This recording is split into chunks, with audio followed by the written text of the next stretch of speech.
Hi everybody, it's Ashley. Welcome back to my channel. Today I am going to be going over some recent reads with you.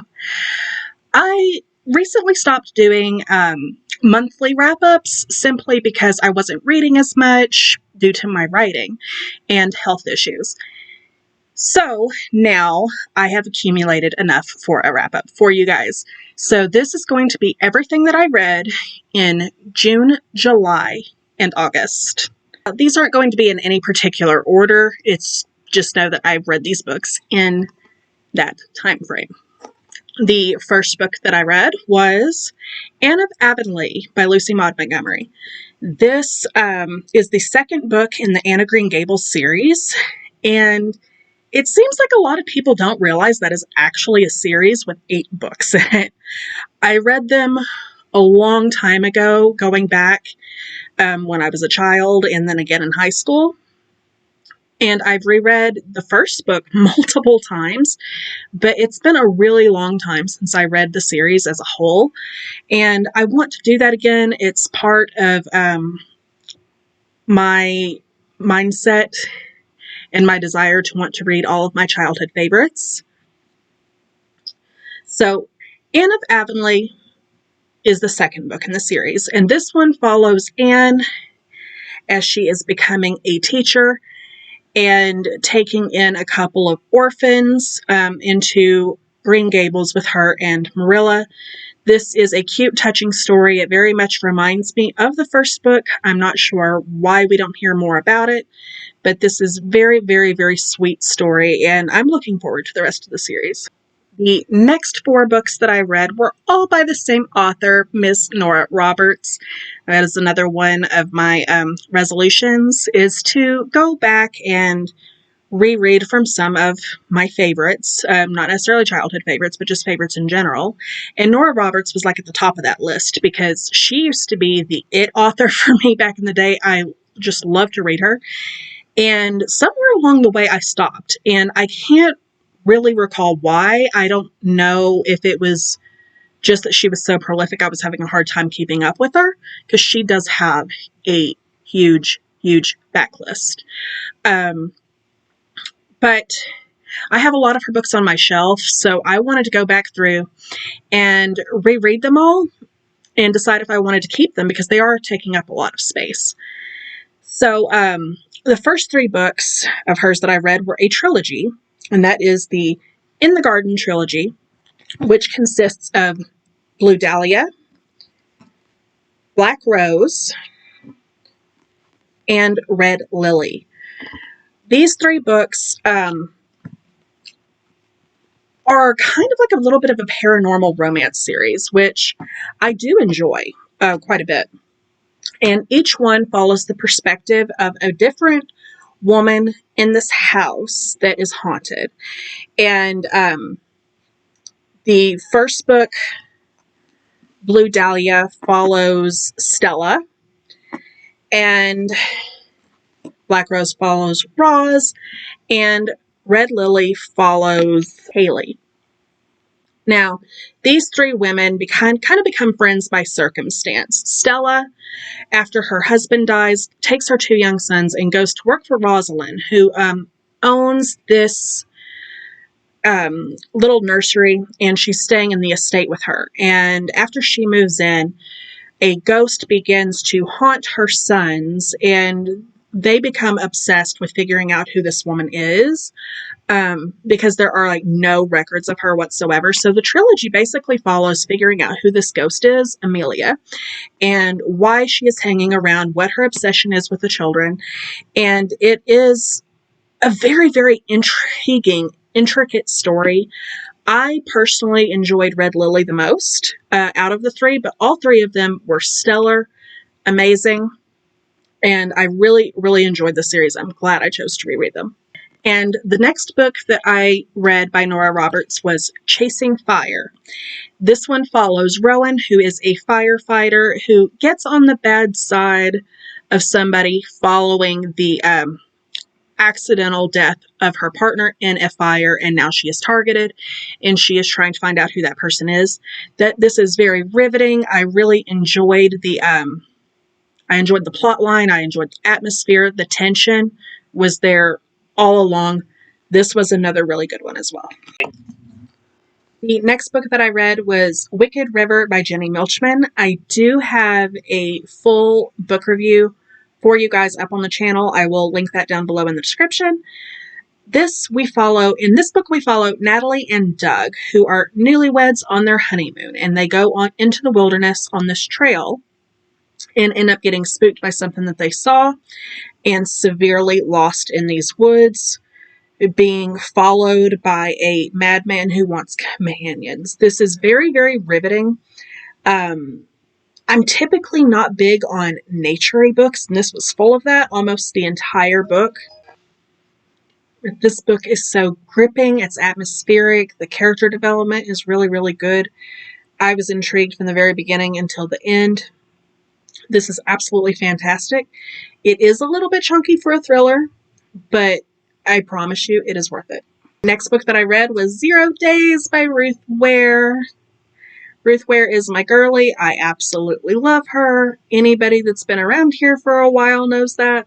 And in 0 Days, we are following Jack, who is on the run because she has been framed for the murder of her husband. This is incredibly gripping. It's very techy. So it's like basically they stumbled across something that they weren't supposed to, and that was why this hit was put on him, and then she's being framed for it. This is so fantastically gripping. Great characterization, as always. It's very, very fast-paced, too. So if you want something that you can just quickly get on through, this is a good one. The next book that I read was The Lost Legacy by Kat Bethel. This is the first book in the Change Yilmaz Chronicles.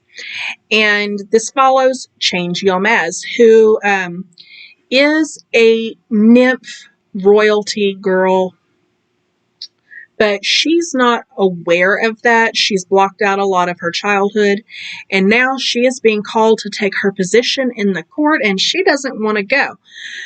So she's kind of being brought into the system that she doesn't really want anything to do with, but she wants to protect the people. This is a romantic fantasy. It has a great magic system. The magic system in this almost kind of reminds me of Throne of Glass in a lot of ways, just with how intricate and well done it is. And the romantic elements of this are very, very good as well. It's very steamy for those of you that like a good steamy story.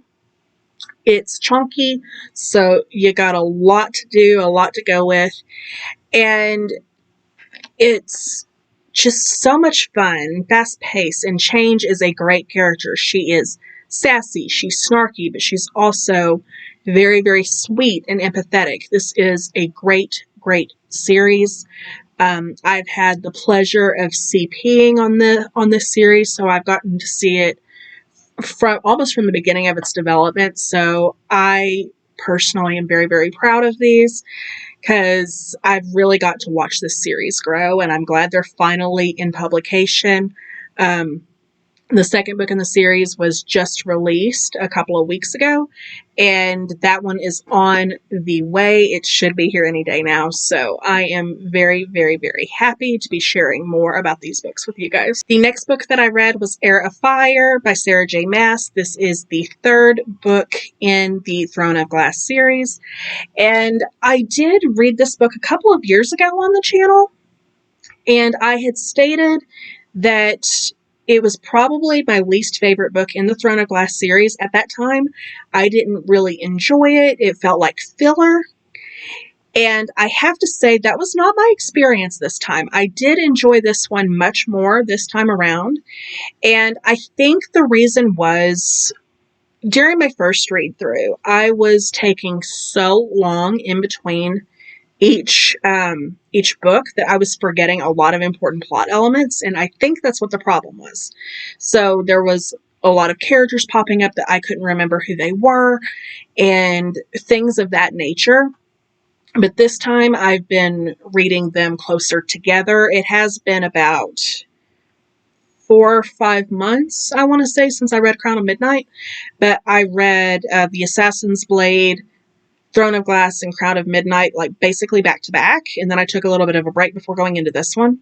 So most of that was still relatively fresh on my mind, and so a lot more of it made sense to me. I was more into it this time. I will still say that so far it's my least favorite, but I don't dislike it. I thought that this was very, very enjoyable, and I'm actually reading Queen of Shadows right now, and then I'll be all caught up to where I was before. The next book that I read this month, I read for my Reading 3 horror thriller vlog, and that is Horns by Joe Hill. I thought this was an interesting premise. So this book follows Iggy, who wakes up one day with horns growing out of his forehead, and people around him are suddenly stating everything that's on their mind with absolutely no filter. It's like the horns have this power that really make people lay themselves out for him. And it was an interesting concept. It was definitely different. I liked the uniqueness of the story, but I did feel like after a while it got really repetitive, and there was just a lot of the same going on. I mean, this is a relatively big, and it seemed like a lot of the same situations were being repeated over and over and over again. I feel like this would have done a lot better as a short story. So it's like I liked the idea of it, but eventually I did get bored because it was just rehashed. A lot of the same things were just rehashed repeatedly. So this had potential, but it did end up falling flat for me. And I really don't think I'll ever read this one again. And the last book that I read was also for that Reading 3 horror vlog, and that is Disappearance at Devil's Rock by Paul Tremblay. I really, really liked this one. This follows Elizabeth, whose son Tommy has gone missing. She gets a phone call in the middle of the night from his best friend Josh. Him and his friend Luis and Tommy were all having a sleepover together, and Tommy went into the woods and disappeared, never to be seen again. And this follows her investigation and trying to figure out what happened to her son. These diary pages keep being left out for her, and she finds out about the secret life that her son was leading. And I feel like this was very, very cool. I love the way that it was told. It was very, very intricate, and it put a little bit of a unique spin on a missing person story, which by itself is par for the course. I will say that to me, I didn't really feel like this one was horror. It didn't feel horror to me personally. It felt more like a psychological thriller with a paranormal twist. But, other people might not agree.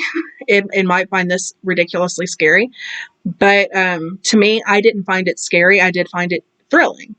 So, nonetheless, this was very, very good. I gave this a 4 out of 4 stars. Highly, highly recommend. Okay, so that is all that I have for you guys today. If you like this video, please make sure to subscribe, like, comment, follow me on the social medias. Click that bell if you want to be notified of all of my upcoming videos. And I will see you guys next time. Bye.